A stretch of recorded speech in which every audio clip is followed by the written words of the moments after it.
Your ambition, if you have any sense, is actually to become competent. Do you want to be competent and dangerous, or do you want to be vague and useless? It is definitely the case that there is no more exceptional form of the capacity to be dangerous than to be articulate. And so it's a moral endeavor in some real sense. Right? To become articulate is to become the master of your own tongue. Every advantage comes with a disadvantage. So if you're extroverted, you're social and you're positive, but you're impulsive and you can tilt towards hedonism and you can't stand being alone. No matter where you land in the temperamental landscape, you're going to have your associated faults and temptations. You got a goal, and you'll see that as you progress towards the goal, there'll be obstacles that emerge, and some of them you don't want to confront. That's why it's useful to order your room. Chaotic room makes you anxious. Why? Too many pathways, man. People don't really repress the things they don't want to face, they just fail to unpack them. You want a horizon of ever-expanding possibility. We're built to walk uphill, and when you reach the pinnacle of the hill, you want to stop and appreciate the vision, but the next thing you want is a higher hill in the distance. Beware of unintended consequences. It's like, oh no, this thing will just do what I want it to do and nothing else. It's like, no, it turns out that not only is what we want from each other the real thing, but that's also the adventure of your life.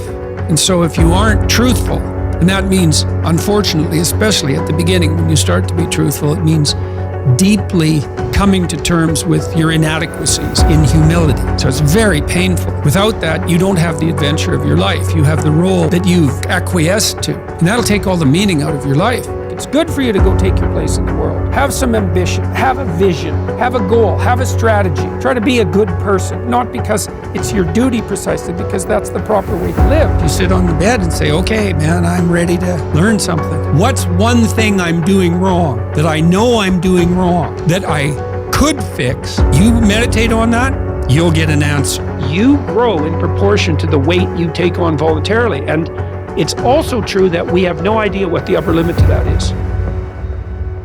It's from the uphill climb that we derive our value, and I mean this technically. So almost all the positive emotion we feel, especially the emotion that fills us with enthusiasm, and that's experienced in relationship to a goal. And so in some sense, you want a goal that you can never attain. So you can always move closer to the goal that recedes as you move towards it. You think, well, that's frustrating. It's like Sisyphus pushing the rock uphill. But it's not, because as you pursue that goal, you put yourself together and your life does get better and richer and more abundant. And that's why the highest levels of virtue and goal are in some sense transcendent. You want them to be above everything you're doing so you can continually move towards something that's more sublime and better. That's what you are. You're here to live, not to sleep.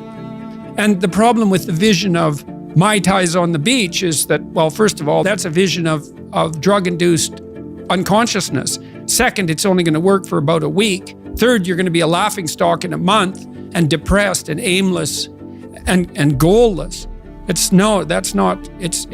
You want a horizon of ever-expanding possibility.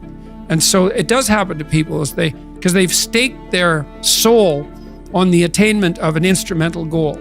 And it can be a pretty high-order goal, but then you think, now I'm there, now what?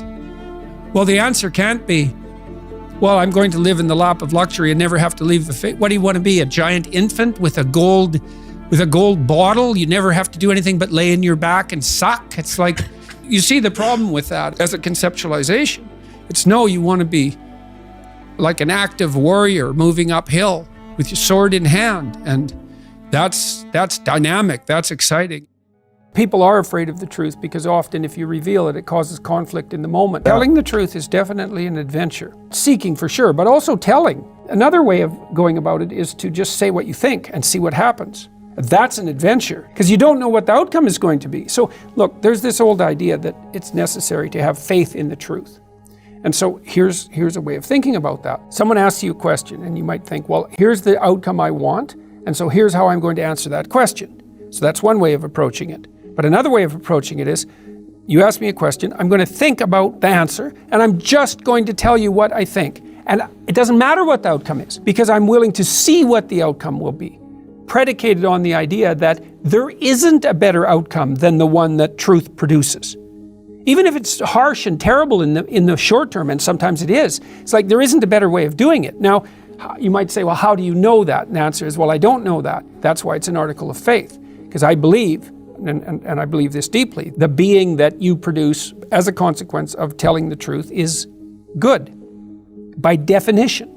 Even though it's harsh and often uncomfortable, because you get in trouble.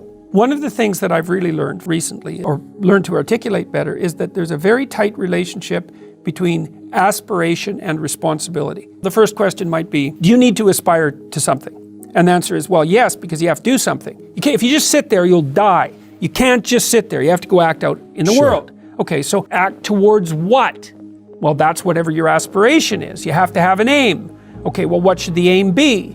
Well, it should be something worth doing, let's say. Why do something that you don't feel is worth doing? What do you think's worth doing? Well, if you watch other people and you judge when they're doing something worthwhile, you usually judge them positively if you see that they're taking responsibility, at least for themselves. What, do you want to be completely useless so other people have to take care of you? That's pretty pathetic. And maybe you could get your act together so you're taking care of yourself and your family. And maybe you could even do better than that and take care of yourself and your family and your community. Well, good for you. That's responsibility, and that's an aim. Well, here's one of the things that's cool about that, is that your life doesn't have meaning without aspiration or an aim. Okay, so you need a hierarchy of values. There's got to be something at the top. It's got to be something important. If you don't have that, your life doesn't have any meaning. So if you criticize the hierarchy, or even the idea of hierarchy, you destroy the idea of aspiration, and then people have nothing. Well, that's not helpful. People are built for a struggle and they're built for a weight, and you want to take on a heavy burden voluntarily. See if you can put yourself together. See what you can do out in the world while you're waiting to die. It's an all-in game. It better be worthwhile. It took me a long time to understand that belief regulated emotion. So what happens is that if you act out your identity, if you act out your beliefs in the world, and what you want doesn't happen, what happens is that your body defaults into emergency preparation for action. And the reason for that is you've wandered too far away from the campfire, and now you're in the forest, and maybe you're naked. And so what do you do then? And the answer is, well, you don't know what to do. So what do you do when you don't know what to do? And the answer is, you prepare to do everything. And the problem with that is that it's unbelievably draining psychophysiologically. Like, it hurts you. And there's an immense physiological literature detailing the cost of exactly that kind of response.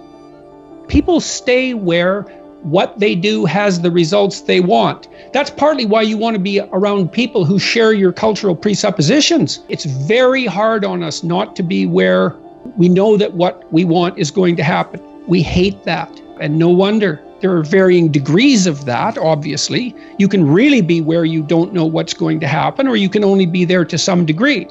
But by and large, we're conservative creatures, even if we're liberal in temperament. We can't tolerate that much uncertainty.